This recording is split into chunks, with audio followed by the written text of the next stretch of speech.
Hello students, आज आप लोग फिजिक्स में प्रकाश का परावर्तन के बारे में लास्ट वीडियो में आप लोग पढ़े थे। उसी के आगे जो उसकी कुछ प्रॉपर्टी हैं उसको हम लेकर के शुरू कर रहे हैं पढ़ाने के लिए आपके। ये चैप्टर जो है आपके लिए इंटर में तो खैर रिफ्लेक्शन हट गया है, क्योंकि मिरर नाम की कोई चीज़ रह ही नहीं गई, लेकिन हाई स्कूल के बेस पर ये चीज़ें बहुत ही इंपॉर्टेंट हैं। ठीक, लेकिन कम्बिनेशन में इंटर में भी लेंस के साथ मिरर को कंबाइंड किया जा सकता है। ठीक, तो कम्बिनेशन में आपको 12th के लिए भी इम्पॉर्टेंट है और हाई स्कूल के लिए तो इम्पॉर्टेंट है ही, क्योंकि परावर्तन जो करता है, परावर्तन हमेशा मिरर करते हैं। ठीक, तो मिरर की प्रॉपर्टी सबसे पहले कौन सा, हाँ एक बात और, लाइट जो है, लाइट का में क्या क्या पढ़ना है आपको हाई स्कूल बेस में, परावर्तन पढ़ना है, अपवर्तन पढ़ना है, वर्ण विक्षेपण पढ़ना है। ठीक, इतनी चीज़ें आपको इसमें पढ़ने हैं और ऑप्टिकल इंस्ट्रूमेंट के बारे में पढ़ना है। तो परावर्तन कौन करता है, परावर्तन करते हैं समतल दर्पण और गोली दर्पण। तो सबसे पहले देखते हैं परावर्तन में समतल दर्पण में कोई अगर वस्तु सामने रखी होती है, आपके सर ने पढ़ाया था, कोई प्लेन मिरर मान लो अगर ये रखा हुआ है, इसके सामने जितनी दूरी पर ऑब्जेक्ट रखी होती है तो ठीक उतनी ही दूरी पर उसकी इमेज बनती है। ठीक, कैसे, अगर कोई किरण यहां से चली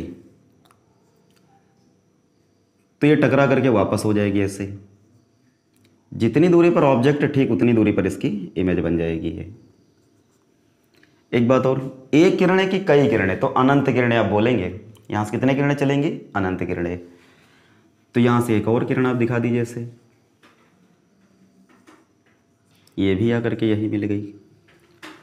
तो इस केस में अगर हम, ये मिरर है तो ये डिस्टेंस अगर मान लेते हैं DOM तो ये इक्वल टू होगा DIM। मतलब कोई न्यूमेरिकल आपसे पूछा जाएगा तो 3 सेंटीमीटर पे कोई ऑब्जेक्ट रखिए मिरर के सामने, तो इसकी इमेज कितने पर नजर आएगी, तो अंदर 3 सेंटीमीटर पर ही नजर आएगी। ठीक, तो ये तो था, केवल इसमें कई कंडीशन होती है। सबसे पहली कंडीशन होती है प्रतिबिंब का बनना। तो प्रतिबिंब के बनने में दो बातें आती हैं, प्रतिबिंब बने और दिखे। इस कंडीशन में क्या होता है, अगर कोई वस्तु यहां पर सामने रखी है तो उसकी इमेज तो बनेगी, लेकिन उस व्यक्ति को अपने प्रतिबिंब उसका दिखाई भी देगा। एक ऐसी भी कंडीशन होती है, उस कंडीशन में प्रतिबिंब भी बनता है लेकिन व्यक्ति को प्रतिबिंब दिखाई नहीं देता। कैसे, देखिए, जैसे मान लो प्लेन मिरर आपसे ऊपर लगा हुआ है, कोई ऑब्जेक्ट, ये मिरर हो गया, ऑब्जेक्ट कोई यहां पर रखी हुई है, तो ऑब्जेक्ट अगर यहां रखी तो क्या इसकी इमेज नहीं बनेगी, इसकी इमेज बनेगी, लेकिन इस व्यक्ति को इसकी इमेज दिखाई नहीं देगी। यहां पर इमेज बनेगी और दिखेगी भी, यहां पर इमेज बनेगी और दिखेगी नहीं। कैसे, तो जो किरण यहां से चली इस मिरर पे पड़ी कहीं जाके, वो तो टकरा के ऐसे निकल जाएगी, कहां केंद्रित हुई, तो यहां पर कहीं ऐसे केंद्रित हो जाएगी आकर के,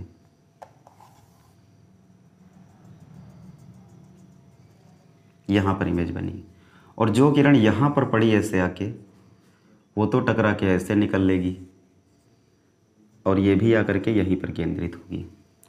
इस कंडीशन में भी अगर ये m है तो ये डिस्टेंस अगर हम मान लेते हैं DOM तो ये इक्वल किसके होगा, DIM के। यहाँ पर भी वही कंडीशन वही है, जितनी दूरी पर ऑब्जेक्ट उतनी दूरी पर इमेज बनी। लेकिन इस ऐसे स्थिति में क्या होता है, प्रतिबिंब बनता तो है लेकिन इस व्यक्ति को ये नहीं दिखाई देगा। इस रीजन में जो व्यक्ति होगा उसको इसकी इमेज नजर यहाँ पर आएगी। लेकिन अगर हम कह दें कि क्या ये फील्ड ऑफ व्यू इसका है, इसको अगर हम बोल दें फील्ड ऑफ व्यू अगर बोलें, तो ये पूरा फील्ड ऑफ व्यू इस केस में नहीं है। फील्ड ऑफ व्यू क्या होता है, ऐसा दर्पण के सामने का ऐसा क्षेत्र होता है, उस क्षेत्र में के बीच में कहीं वस्तु रखी जाए, कोई भी व्यक्ति आ जाए उसको उसकी इमेज नजर आएगी, वही कहलाएगा फील्ड ऑफ व्यू। लेकिन फील्ड ऑफ व्यू ऐसे नहीं बोलेंगे। अगर मिरर यहां तक खत्म होता है, अब इसको आप कह सकते थे फील्ड ऑफ व्यू। क्या यहां पर ये फील्ड ऑफ व्यू है, तो ये नहीं है।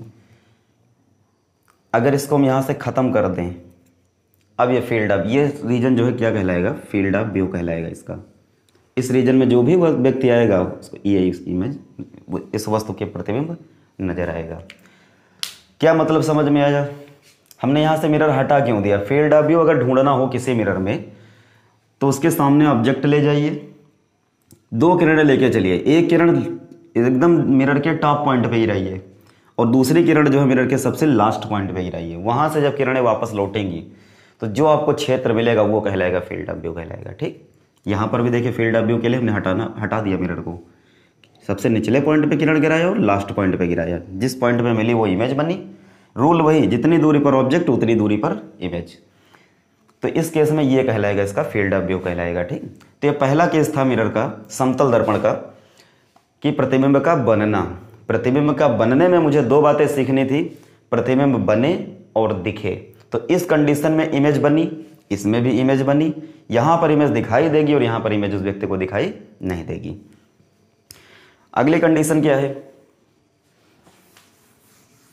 टी निकालना है व्यक्ति की। ठीक, आपके सामने मान लो कोई व्यक्ति खड़ा, दर्पण रखा गया हो, आप उसके सामने दौड़ना शुरू कर दो, तो देखो कितनी तेज आपको उसमें इमेज आपकी दौड़ती नजर आएगी। देखिए, तो हम क्या पढ़ने जा रहे हैं, हम पढ़ने जा रहे हैं इस मिरर, प्लेन मिरर में वस्तु की मतलब इमेज की स्पीड पढ़ने जा रहे हैं, कितनी तेज इमेज चलेगी। ठीक, तो जो किताबों में लिखा होता है उस पर आप मत जाइए, क्योंकि हर किताब में सही मिल जाए लिखा, ये कोई ज़रूरी नहीं है। मान लो ये मिरर है, मिरर यहाँ पर इस समय 0, मतलब आप ऐसे लिखिए, ये मिरर हो गया, लेकिन मिरर की स्पीड हम 0 मान के काम कर रहे हैं। ठीक, पहले हम ये सीखेंगे कि दर्पण रखा है, वस्तु चले।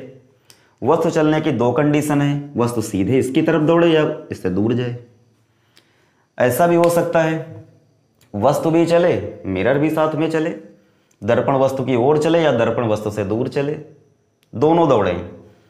लेकिन हाँ, ये पहली कंडीशन जो हम पढ़ने जा रहे हैं कौन सी, क्षैतिज दिशा में है। क्षैतिज दिशा में हम वेग पढ़ रहे हैं। ठीक है,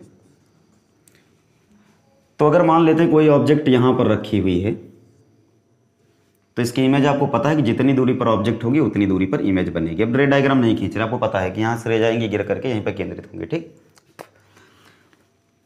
तो रूल क्या है, देखो मिरर की, देखो स्पीड आपको लिखना है, तो लिखिए कैसे, वेग लिखिए किसके रिस्पेक्ट में, ऑब्जेक्ट की स्पीड किसके रिस्पेक्ट में, मिरर के, इज इक्वल टू होता है माइनस इमेज की स्पीड किसके रिस्पेक्ट में, मिरर के। ये फार्मूला होता है, इसका एक सिंपल फार्मूला बना लेंगे, उसके वो फार्मूला हमेशा याद रखेंगे, चाहे कोई सवाल हो आपका, कोई बच के नहीं जाएगा इससे। तो ये हम ये वी ओ एम का मतलब क्या है, ओ से ऑब्जेक्ट, एम से मिरर, और वी से वेलोसिटी, वेलोसिटी ऑब्जेक्ट की किसके रिस्पेक्ट में, मिरर के, और माइनस किसके बराबर होगा, वेलोसिटी इमेज की किसके रिस्पेक्ट में, मिरर के रिस्पेक्ट में। अगर इसको ओपन करिए तो आप ऐसे लिखोगे V O minus V M, और यहाँ माइनस लगा हुआ, इसको ओपन करिए तो V I minus V M, minus से ओपन करो, इसको गुणा कर दीजिए, ब्रैकेट का मतलब गुणा, तो वी आई अब प्लस हो गया वी एम। हमको इमेज की स्पीड चाहिए, इसको इधर ट्रांसफ़र कर दो, इसको इधर लाओगे तो माइनस का आगे प्लस बन गया, मतलब 2Vm माइनस वी ओ। ये फार्मूला आपको याद होना चाहिए बस। जैसे ये मिरर, यहाँ पर कोई ऑब्जेक्ट रखी गई और ये ऑब्जेक्ट जा रही मिरर की तरफ 5 मीटर पर सेकेंड से। कितने जा रही है, 5 मीटर पर सेकेंड से। तो आपको ये पता है कि अगर ये ऑब्जेक्ट, जितनी दूरी पर ऑब्जेक्ट उतनी दूरी पर तो इमेज बनेगी ही। मिरर की स्पीड हमने कितनी मान ली, 0। पहला केस क्या है, 0 मान के काम करेंगे। तो इमेज की स्पीड क्या होगी यहाँ पर, तो हम इस फार्मूले को लगा देंगे। क्या लिखेंगे, V I is equal to 2Vm, mirror की स्पीड कितनी है 0, माइनस वी ओ कितना है 5। अब इसको ध्यान रखना, चतुर्थांश से मतलब कार्तीय तल से, अगर कोई वस्तु इधर चलेगी तो प्लस में, इधर गई तो माइनस में, ये चीज़ें ध्यान रखना है। तो ऑब्जेक्ट देखो किधर जा रही है, ऑब्जेक्ट जा रही है एक्स की धन दिशा में जा रही है। ठीक, तो इसलिए हम मान कैसा लेंगे, प्लस का। फार्मूले में माइनस था तो V I is equal to कितना आ गया, माइनस 5 मीटर पर सेकेंड। कुछ किताब में 2 गुना लिखा होता है, ठीक, तो 2 गुना पे मत जाइए, ये मेन फार्मूला यहाँ से हम निकालेंगे। तो ये तो खैर सिंपल केस था, लेकिन अगर इसे क्वेश्चन में देख लीजिए आप लोग अच्छे से। अब अगर मान लो इसे क्वेश्चन में हम इतना कर दें, हमने कहा कि मिरर की स्पीड 0 नहीं है, मिरर चल रहा है 6 मीटर पर सेकेंड से इधर की ओर, मतलब लेफ्ट जा रहा है। अब बताइए इसकी इमेज की स्पीड क्या होगी। तो इस केस में आप क्या करेंगे, फार्मूला आपको पता है, डायरेक्ट हम मान रखिए, V I is equal to 2Vm कितना है 6। अब ये 6 है लेकिन किधर जा रहा है, तो एक्स की ऋण दिशा में जा रहा है मिरर, तो माइनस का 6। ऑब्जेक्ट की स्पीड कितनी है 5, धन दिशा में है तो प्लस का रखेंगे फार्मूला, माइनस का, तो कितना है 6 दूनी 12, -5 कितना बन गया, तो 12 5 17, 17 मीटर पर सेकंड। मतलब इमेज यहाँ पर जो नज़र आएगी वो 17 मीटर पर सेकंड से नज़र आएगी, लेकिन माइनस का मतलब ऋण दिशा में ऐसे जाती हुई नज़र आएगी।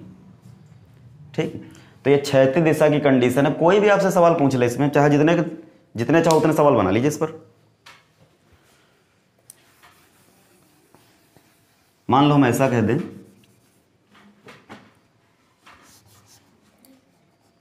यहां पर जो इमेज बनी, इमेज की स्पीड हम दे दें 12 मीटर पर सेकंड, किधर की ओर, राइट की ओर। मिरर की स्पीड है यहां पर 2 मीटर पर सेकंड, राइट। बताइए ऑब्जेक्ट की स्पीड क्या होगी, वी ओ कितना होगा। तो करना क्या है, फार्मूला आपको पता है, वी आई कितना दे रखा, 12, किधर की ओर, धन दिशा में, तो प्लस का रखिए, इज इक्वल टू 2। मिरर की स्पीड कितनी है, 2, किधर की ओर, राइट साइड में, तो कितना हो जाएगा 2। और ऑब्जेक्ट की इमेज निकालनी, तो कितना हो गया, वी ओ, 2 दूनी 4, उधर गए तो minus, is equal to minus V O, कितने आ जाएंगे, 8 माइनस का बराबर वी ओ। तो -8 मीटर पर सेकंड का मतलब है कि ऑब्जेक्ट जो है लेफ्ट साइड में जाते हुए नजर आएगी। कितनी स्पीड से नजर आएगी, 8 मीटर पर सेकंड से। तो चाहे जो भी सवाल हो, क्षैतिज दिशा में अगर सवाल होगा तो उसमें आप फार्मूला लगाएंगे। लेकिन हाँ, अगर कहीं इसे क्वेश्चन में हम कह देते, चेक कर लीजिए इसको अच्छे से, इसे क्वेश्चन में हम ये कह दें कि ऑब्जेक्ट जा रही ऊर्ध्वाधर दिशा में और मिरर रुका हो चाहे चल रहा हो, ठीक, रुका भी होगा तब भी वही कंडीशन, चल रहा होगा मान लो मिरर भी जा रहा ऊपर की ओर, तो ऐसी कंडीशन में जितने वेग से, यहाँ पर अगर मान लेते हैं वी ओ 2 मीटर पर सेकंड है, तो इमेज की स्पीड जो है उतनी ही आपको बता देना है। ऊर्ध्वाधर दिशा में कुछ भी परिवर्तित नहीं होता है। कब चेंज होगा, तो चेंज होता है हमेशा क्षैतिज दिशा में। ठीक, तो 2 स्थितियां इसकी भी हैं। जैसे पहले में आपने पढ़ा था कि प्रतिबिंब का बनना और दिखना, वैसे स्पीड में भी 2 कंडीशन है कि अगर वस्तु क्षैतिज दिशा में चले या फिर वस्तु ऊर्ध्वाधर दिशा में चले। तो क्षैतिज दिशा में परिवर्तित होगा सब कुछ, लेकिन ऊर्ध्वाधर दिशा में कुछ भी परिवर्तित आपको नहीं करना है। कुछ भी मान लो डायरेक्ट आप बोल देंगे आंसर। ठीक, मिरर भले ही कितनी स्पीड से चल रहा हो, आपसे कोई मतलब नहीं है, केवल ऑब्जेक्ट देख लीजिए कितनी तेज जा रही, बस वही आपका आंसर होगा। ठीक, तो ये कंडीशन जो थी क्या कहलाई, स्पीड ऑफ इमेज आप बोल सकते हैं। ठीक, अगली कंडीशन देखिए, देखो इसमें कई स्थितियां बनेगी, 2 हो गई, तीसरी क्या है सुने। अगर कोई व्यक्ति, मान लो आप कभी भी शीशे के सामने आप खड़े होते होंगे, समतल दर्पण के सामने रोज सुबह फिर आप लोग खड़े होते होंगे चेहरा देखने के लिए, तो आपने जरूर गौर किया होगा कि अगर अपना पूरा प्रतिबिंब मुझे बनाना हो तो दर्पण कितना बड़ा होना चाहिए। तो पूरे प्रतिबिंब बनने के लिए 2 कंडीशन होती हैं, उसमें भी है, हमको ये चाहिए होता है कि दर्पण की कितनी लंबाई होनी चाहिए, दूसरी कंडीशन होती है कि हमारी इमेज ग्राउंड से कितने पर होगी। तो 2 स्थितियां इसमें भी बनती हैं। तो अब अगर हमको मान लो निकालना हो कि दर्पण की कितनी लंबाई होनी चाहिए, तो एक दर्पण बना लीजिए आप,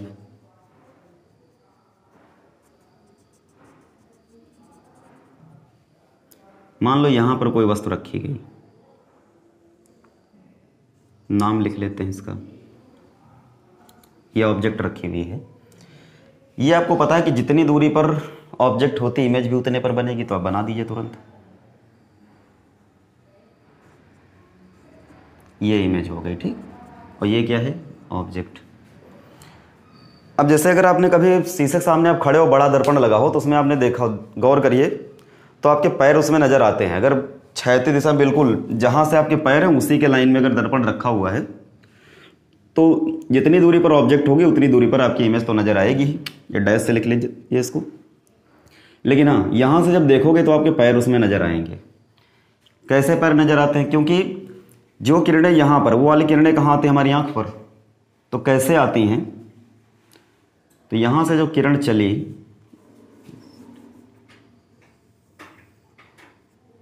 तो यहां तो डॉट लाइन होगी क्योंकि अंदर है, लेकिन रियल में किरणें यहां से गई होती हैं, वो यहां पैर से गई और वहां आंख पे पड़ गई जाकर के, ठीक, और पैर यहां नजर आ गए। शीर्ष अगर आपको देखना, सबसे पहले निगाह आपके पैरों पर होनी चाहिए। पैर कहां पर हैं, पैर की पोजीशन देख ली। अब क्या देखना कि शीर्ष जो है वो कहाँ पर है। एक बात और ध्यान रखना, हाई स्कूल और इंटर के बेस में कभी भी ये आँखों की जो पोजीशन है नहीं देता न्यूमेरिकल में। रियल बात अगर देखी जाए तो देखिए शीर्ष से आंखें कुछ नीचे हैं, गहराई पे हैं, लेकिन इस गहराई को आप जीरो मान के आप काम करेंगे। जब भी कोई क्वेश्चन आएगा तो आंखों को कहाँ मान लेना है आपको, खोपड़ी पे मान के काम करेंगे आप। वो पूछ ले अलग बात है, तो बड़े स्टैंडर्ड की बात हो जाएगी, ठीक, वो बड़े कंपटीशन की बात होती है। फिलहाल आप तो सिंपल केस है अभी। तो जब अगर आपको खोपड़ी अपनी देखनी है, मान लो आंखें यहाँ कहाँ मान के काम कर रहे हैं, शीर्ष पर, तो जो किरणें यहाँ से गई सीधे वो तो टकरा के सीधे वापस आ गई, मतलब यहाँ पर खोपड़ी नजर आ गई। ध्यान से देखो आप अगर इस चित्र को, तो हम भाई पूरा शरीर देखना, तो पूरे शरीर में क्या देखना, पैर से लेकर खोपड़ी तक की पोजीशन कहाँ आ रही, मैं ये केवल मुझे चेक करना है। तो यहाँ से देखो आप, पैरों की इमेज यहाँ पर है दर्पण के, यहाँ पर पैर हैं और खोपड़ी यहाँ पर है। तो पूरा का पूरा जो ये ए बी वस्तु रखी गई, इसका प्रतिबिंब तो इतनी दूरी पर ही, तो दर्पण इतना ही बड़ा तो बना। पैर देखिए, पैर यहाँ पर आ गए और शीर्ष कहाँ, यहाँ पर, तो पूरा शरीर जो है व्यक्ति का वो इतनी दूरी पर ही तो बचा केवल। अब ये कितना होगा, तो इसको निकालने के लिए मान लेते हैं कि व्यक्ति की हाइट कुछ h मान लो, दर्पण की हाइट मान लिया कैपिटल H। हमको निकालना ये लंबाई कितनी होगी, तो इसको मान लेते हैं कितना L। तो बचा कितना H माइनस L, ये कितना बचेगा, पूरा H है, L हटा दो, कितना बचा H माइनस L बचेगा। ये दूरी x, तो ये भी कितनी होगी x, क्यों, जितनी दूरी पर वस्तु उतनी दूरी पर इमेज। अगर आप ध्यान से देखो तो एक ये आपको त्रिभुज मिला, इस त्रिभुज का नाम क्या है, ए बी ए डैश। दूसरा है छोटा वाला त्रिभुज, देख लो ये, इसका नाम क्या है, तो नामकरण कर लेते हैं पी क्यू आर। तो ये त्रिभुज छोटा सा कौन सा बना, त्रिभुज पी आर ए डैश में। ये पूरा त्रिभुज और ये छोटा त्रिभुज, दोनों को समरूप मान लें। तो समरूपतक प्रमेय क्या है, कोण के सामने की भुजा साथ की भुजा 2x। इस त्रिभुज में सामने की भुजा कितनी है, h माइनस एल, बड़ा h माइनस एल। इसको भी आप जैसे ये स्मॉल h माना है तो स्मॉल h इसको भी मान लीजिए, क्योंकि वो बराबर लेंथ में होंगे। तो क्या लिख सकते हैं इसको हम, स्मॉल h माइनस एल अपान दूरी कितनी बनी x, कोण के सामने की भुजा बटा साथ की, बराबर होगी अगले त्रिभुज में कोण के सामने की भुजा बटा साथ की। x x हो गए कैंसिल, तिरछे गुणा कर लो तो कितना आ जाएगा, h बराबर 2h माइनस 2l। इसको उधर भेजिए तो 2l बराबर कितना आ जाएगा, ये इधर आ जाएगा तो h हो जाएगा, मतलब l बराबर कितना आ गया, h/2। l कितना आ गया, h/2। मतलब व्यक्ति के शरीर के का आधा मिरर होना चाहिए। अगर पूरा प्रतिबिंब देखो, व्यक्ति का प्रतिबिंब तो इतनी दूरी पर आया है और ये कितना माना है हमने, l, तो l बराबर कितना आ गया, पूरी वस्तु का आधा। तो हमने किताबों में पढ़ा भी होगा, यही लिखा होता है कि अगर पूरा प्रतिबिंब देखना हो, मान लो 5 मीटर आदमी, 1.5 मीटर लंबा आदमी है, 1.5 मीटर लंबा आदमी, तो इसके लिए इसका पूरा प्रतिबिंब देखना हो तो कितना बड़ा दर्पण होना चाहिए, तो दर्पण इसका आधा होना चाहिए। ठीक, ये तो खैर ठीक किताबों में लिखा मिल जाता है। लेकिन अगर आपसे ये पूछ ले कि बताइए कि उसकी पोजीशन कहाँ पर होगी ग्राउंड से, पृथ्वी तल से जहाँ पर दर्पण रखा है और व्यक्ति जहाँ पर है, तो पोजीशन कहाँ पर, तो देखिए पोजीशन यहाँ से यहाँ पर, तो पैर व्यक्ति की यहीं पर तो आ गई, तो पूरी की पूरी पोजीशन देखो यहाँ पर आ गई। तो पोजीशन कितनी बन गई, तो पोजीशन को मान लेते हैं कितना, y बराबर कितना हो गया, h माइनस एल, और l कितना है h/2। तो एलसीएम ले लिए तो कितना आ जाएगा, h/2 ही आ जाएगा। ठीक, तो पोजीशन भी आधी होनी चाहिए व्यक्ति की और दर्पण भी कितना होना चाहिए, आधा होना चाहिए। ठीक, तो ये कंडीशन कौन सी थी, प्रतिबिंब कितना बड़ा दर्पण मुझे वस्तु का प्रतिबिंब बनाने के लिए लेना पड़ेगा। नेक्स्ट चीज़ जो इसमें आती है, रोटेशन ऑफ मिरर पढ़ेंगे। ठीक, दर्पण को अगर घुमाया जाए तो परावर्तित किरणें कितने पर निकलती हैं। तो जैसे देखिए, ये मान लो कोई परावर्तक सतह है, क्योंकि परावर्तन कहाँ से होगा, परावर्तक सतह से। ये नॉर्मल हो गया, अब कोई किरण यहाँ पर मान लो आपतित हुई ऐसे, तो जितने पर गिरेगी उतने पर वापस लौट जाएगी, तो लौटा दीजिए उसको ऐसे। मतलब ये भी कितना बना, आई। अब कहा जाए कि दर्पण को हम घुमाइए, क्वेश्चन में ऐसे ही होगा, कहेगा 2 डिग्री पर घुमा दिया, तो बताइए परावर्तित किरण कितने पर निकलेगी फिर। अब तो दर्पण को मान लो हमने घुमा दिया कितने पर, थीटा पर। ये मिरर पहले ऐसे रखा था, घुमा दिया, कितने घुमाया, थीटा पर, तो ये भी इधर कितना बना, थीटा। तो किरण तो अब भी वैसे गिरेगी। तो अब ये तल हो गया भैया, देख लीजिए तल ऐसे हो गया है ये। तो अभिलंब कैसे बनेगा, इसका अभिलंब पहले डाल दीजिए ऐसे, तो ये बनेगा अभिलंब। मतलब अभिलंब इसका कुछ ऐसे आएगा, ये बाद वाला है इसलिए बड़ा बना दिया, ठीक। अब जब ये किरण गिरी तो यहाँ पर लौटी कैसे, तो लौट गई अब ऐसे। हमको बताना है कि परावर्तित किरणें कितना कोण बनाएंगी, अब पहले वाली और बाद वाली। ध्यान से देखो, तो ये आई है और ये आई, हमको ये बीच का कोण ये इतना चाहिए, तो कितना बनेगा ये, यहाँ चेक करो, ये आपतित किरण और ये अब बाद का विलंब हुआ, तो इसके बीच का कोण जितना बन जाएगा उतने पर ही तो ये लौटेगी। तो ये आई है, ये थीटा, तो ये भी कितना बढ़ गया आगे, थीटा। जितने घुमाया उतने बढ़ जाएगा आगे कोण। अभिलंब जो है कितना बढ़ा लेगा, थीटा पर। भाई पहले अभिलंब ऐसे था तो सतह ऐसे थी, जब थीटा पर घुमाया तो दोनों अभिलंब कितना बना दिए कोण, थीटा। तो ये थीटा, तो ये भी कितना हो गया, थीटा। तो इस समय आपतन कोण बन गया आई प्लस थीटा। जो किरण लौट गई, तो जब लौटी किरण तो ये भी कितना बनाएगी, आई प्लस थीटा। हमको इतना चाहिए, ये कब मिलेगा, जब देखो पूरा मिल गया। अगर ये हम घटा दें इतना, तो ये बचेगा, यही हमारा कोण होगा। तो ये कितना बचेगा, देखो पूरा, यहां देखिए ये थीटा है और ये पूरा कितना है, आई है। यहां से यहां तक आई है और ये कितना है, थीटा। तो ये कितना बचा, आई माइनस थीटा। देखो ये पूरा आई है और ये थीटा, तो बचा कितना, आई माइनस थीटा।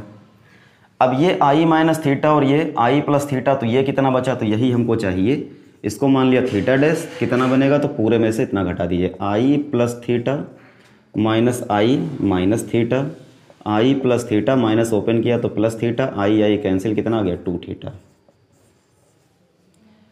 ठीक। तो अगर हम किसी भी दर्पण को जितने कोण पर घुमाएंगे, परावर्तित किरणें हमेशा 2 गुने पर निकलेंगे। दोनों पहले वाली और बाद वाली हमेशा कितना कोण बनाएंगे, 2 गुना। जैसे अगर कोई सवाल आपसे हम करें कि एक समतल दर्पण रखा था,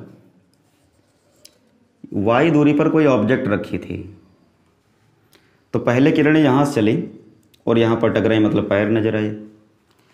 अब इस दर्पण को कितने पर घुमा दे कि इसका शीर्ष नजर आने लगे, तो मान लिया हमने दर्पण को घुमा दिया कितने पर, थीटा पर। और जब थीटा घुमाया तो किरणें कहाँ निकल गई, यहाँ शीर्ष पे टकराने लगी फिर जाके। तो पहले वाली देखो परावर्तित किरण इसी पर थी और बाद वाली ये हो गई, तो पहले वाली बाद वाली कितना कोण बनाएंगे, 2 थीटा। जितना घुमाओगे उसका कितना लेना है, 2 थीटा। व्यक्ति की लंबाई थी x, तो बताइए कितने पर कोण पर घुमाया, तो सीधे लिख दे। कोण छोटे बनेंगे, कोण बराबर चाप बटा त्रिज्या या कोण के सामने भुजा बटा 7 की। तो 2 थीटा इज इक्वल टू क्या लिखोगे, x by y, theta is equal to आ जाएगा x अपन 2y। अब जो भी डिजिट यहाँ दे दी जाए, एक बात ये याद रखना कि जो भी यहाँ थीटा होगा, पहली बात तो आपको अंश में दिया होगा। मान लो कहते 5 डिग्री घुमा दिया, 10 डिग्री घुमा दिया, 30 डिग्री घुमा दिया, तो ये तो अंश में होगा। लेकिन जब आप न्यूमेरिकल लगाएंगे तो न्यूमेरिकल में इस थीटा को आपको बदलना पड़ जाएगा। किसमें बदलोगे, रेडियन में। और रेडियन बदलने के लिए जैसे 30 दिया था तो कितने से गुणा करोगे, पाई बटा 180। ठीक। तो पाई बटा 180 करके फिर उसको बराबर इसके करना, तो सवाल आपका लगेगा। ठीक। तो ये बात है, ये कौन से कंडीशन में पड़ी, रोटेशन ऑफ मिरर। मतलब अगर हम दर्पण को कितने घुमाते हैं तो प्रतिबिंब, आपतित किरण और दोनों परावर्तित किरणें कितने कोण पर निकलती हैं। अब देखा तीसरी कंडीशन क्या है।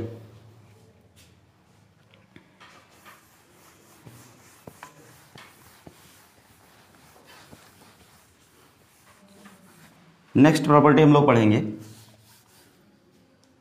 विचलन निकालेंगे। ठीक है, विचलन क्या होता है,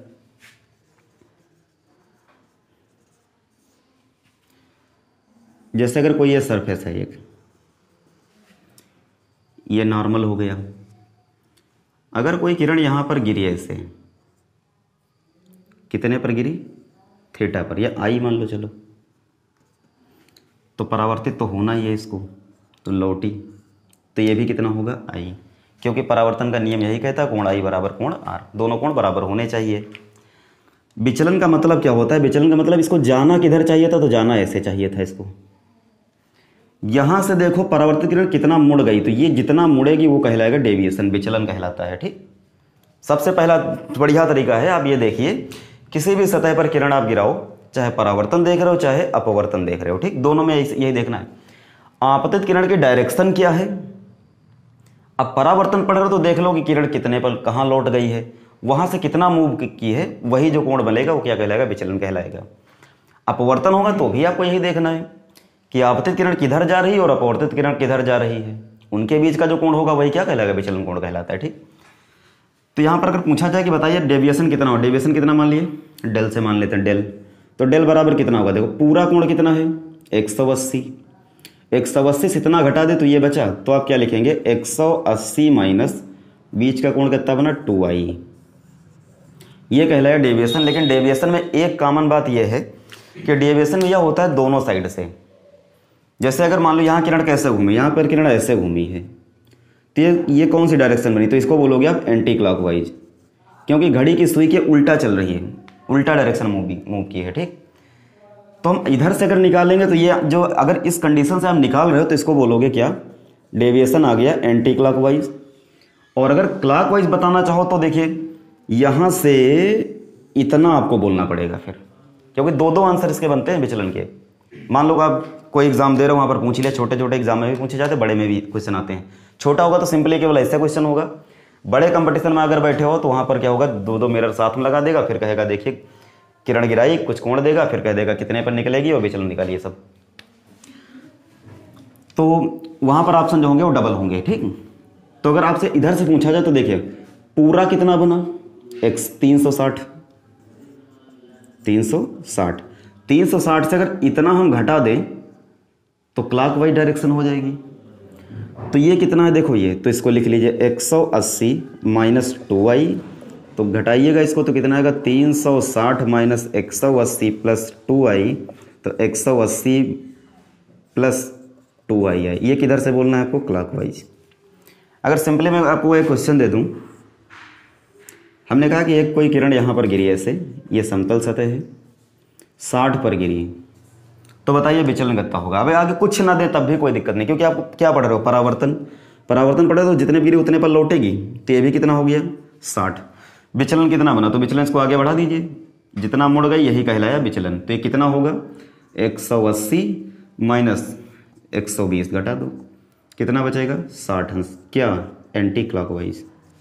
और क्लॉकवाइज बताना होता तो क्या करते, तो ये देखो फार्मूला आपके सामने लिखा हुआ है 180 प्लस 2i, तब क्या करते 180 में 60 गुणे 60 की 2 से गुणा करिए 120, 180 में जोड़ लीजिए, तो कितना आ जाएगा। क्लॉकवाइज अगर आपको आंसर बताना हो तो जो भी विचलन आएगा वो कितना बनेगा 180 प्लस 120, जोड़ दीजिए इसको, तो 0, 8 2 10 और 2 2 3, 300 डिग्री। तो ये बना क्लॉकवाइज आंसर और ये बन गया एंटी क्लॉकवाइज आंसर। ठीक, ये तो सिंपल केस था एक, चलो सवाल इस पर कर लेते हैं, बढ़िया। तो नेक्स्ट क्वेश्चन हम लोग करते हैं इस पर एक, जैसे 2 दर्पण को लेकर एक करते हैं क्वेश्चन।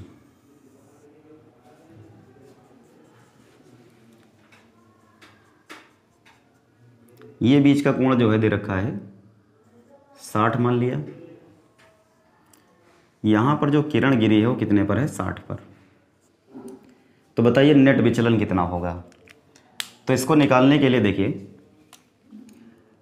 जब इस पर गिरी तो किरण लौटेगी, तो ऐसे है ही, मतलब 60 ये हो गया, देखो तल से कितना, ये पूरा चाहिए, देखो पूरा 90, 60 गिरी तो बचा कितना 30, ये 30, तो ये भी कितना हो जाएगा 30, ये दोनों 30, तो ये कितना बचा 60। अब देख लीजिए यहाँ पर विचलन कितना हुआ, तो इसको आगे बढ़ा दीजिए, यहाँ से जितना मुड़ जाएगी किरण वो कहलाएगा पूरा विचलन। तो विचलन यहाँ पर Δ1 कितना मिलेगा, क्योंकि पहले पृष्ठ पर है तो Δ1 से लिख लो। फार्मूला क्या होता है 180 माइनस 2i, तो 180 माइनस 2, i कितना 30, तो 30 दूनी 60, 180 माइनस 60 कितना बचा 120 अंश, किधर की ओर, तो ये बन गया क्लॉकवाइज, मतलब क्लॉकवाइज यहाँ पर डेविएशन मिला। अब ये किरण यहाँ टकराएगी तो इसको चेक कर लेते हैं, टकराएगी कि नहीं टकराएगी। तो ये अगर 60 है तो ये भी कितना बना 60, 60 60 120। त्रिभुज के तीनों कोणों का योग 180 होना चाहिए। अगर दो ही कोणों का जोड़, यही देख लेना टकराना है कि नहीं टकराना है। अगर यही दोनों कोणों का जोड़ 180 या 180 ज़्यादा हो गया तो किरण नहीं टकराएगी फिर। तो यहाँ पर देखिए ये 60 बना और ये 60 बना तो कितना हो गया 120, मतलब अगला कोण जो होगा बन सकता है। तो ये किरण यहाँ से गई और इस सतह पर पड़ गई ऐसे। अब यहाँ जब पड़ी तो देखो यहाँ पर अभिलंब कितना कोण बनाएगा, तो ये 60 ये 60 तो पूरा बना 120, 180 हटा दो बचा कितना फिर 60, 60 60 120, 180 हटा कितना बचा 60। अभिलंब के साथ अभिलंब पूरा कोण बनाया 90, तो ये 60 हटाओ कितना बचा 30, मतलब 30 पर गिरी तो 30 पर फिर लौटी यहाँ पर। अब 30 पे लौटी तो यहाँ पर डेविएशन कितना मिला तो इसको आगे बढ़ा दो। यहाँ से कितना घूमी किरण देखो, तो यहाँ से कितना घूम गई ऊपर से, तो पूरा डेल्टा 2 कितना हो जाएगा 180 में से ये इतना घटा दो ये बचा, तो 2 × 30 कितना आया 180 - 60, फिर कितना बना 120 किधर की ओर, तो फिर से हमको किधर मिला क्लॉकवाइज। तो नेट डेल्टा कितना होगा, तो नेट डेल्टा जो भी बनेगा देखो अगर दोनों एक ही डायरेक्ट, देखो यहाँ पर भी क्लॉकवाइज और यहाँ पर भी कितना किधर मिला क्लॉकवाइज, तो ऐसी कंडीशन में दोनों को जोड़ लेना। अगर मान लो यहाँ पर भी एंटी क्लॉकवाइज होता वहाँ पर भी एंटी क्लॉकवाइज होता तो भी क्या करते जोड़ लेते। अगर दोनों जगह दो का 3 3 4 4 चाहे जितनी जगह पर अब ये विचलन होने लगे विचलन मिले, लेकिन डायरेक्शन अगर एक है तो जोड़ना, और एक में डायरेक्शन क्लॉकवाइज हो जाए एक में एंटी क्लॉकवाइज हो जाए तो उस केस में क्या करोगे घटाना पड़ेगा आपको। घटाओगे कैसे, ज़्यादा से कम को घटा के बोलना पड़ेगा, ठीक। तो कितना बन गया 120 + 120 कितना आ जाएगा 240 अंश क्लॉकवाइज। तो नेट डेल्टा कितना मिल गया 240 अंश क्लॉकवाइज। ये यूपी टीयू में पूछा जा चुका क्वेश्चन है, ठीक, बीटेक का जो एंट्रेंस एग्जाम होता है। तो ये तो खैर क्वेश्चन हो गया, एक क्वेश्चन हम आपको दे रहे हैं, आप लोग ट्राई करना घर पर।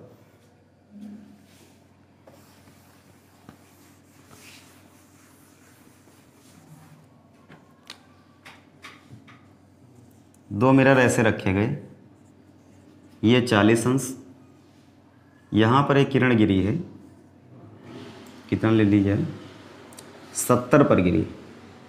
बताइए डेल्टा नेट कितना बनेगा, ये दोनों मिरर रखे गए हैं, ठीक। तो आपको क्या बताना है यहाँ पर नेट डेल्टा कितना बनेगा विचलन। नेक्स्ट क्लास में, ये तो खैर परावर्तन बेस था, केवल समतल दर्पण की प्रॉपर्टी था, अभी और भी इसमें बाकी है। दो दर्पण रखे गए, उनके बीच में कोई वस्तु रखी जाए, कितने प्रतिबिंब बनेंगे। वेक्टर फॉर्म हो सकता है, कोई तल अगर है, मान लो ये सतह कैसी, दर्पण कैसा होता है, लाइन होती है कि प्लेन होता है, तो आप क्या बताएंगे प्लेन होता है पूरा ऐसे। तो इस प्लेन पर जब भी कोई रे गिरती है तो वेक्टर फॉर्म भी उसका हो सकता है, क्योंकि किरण आती है तो उसकी डायरेक्शन होती है। सदिश फॉर्म हो सकता है, तो सदिश फॉर्म में किरण लौटेगी तो उसका भी वेक्टर बनेगा। तो दो कंडीशन और बची इसकी, कौन सी, एक तो अगर कोई दर्पण रखे जाए, उनके बीच में कोई वस्तु रखी जाए तो कितने प्रतिबिंब बनेंगे, प्रतिबिंब की संख्या निकालना। और दूसरा क्या बचा कि अगर किसी भी परावर्तक सतह पर कोई किरण आपतित होती है, उसका सदिश रूप होगा, तो परावर्तित किरण जो लौटेगी वो कितने, कौन सा वेक्टर बनाएगी, कितना वेक्टर बनाएगी, तो वो निकालना, ठीक। तो नेक्स्ट क्लास में आपको ये सब चीज़ें मिलेंगी। आज की क्लास में आप लोग इसको सॉल्व करेंगे और कमेंट में आंसर देंगे इसका, ठीक है। धन्यवाद।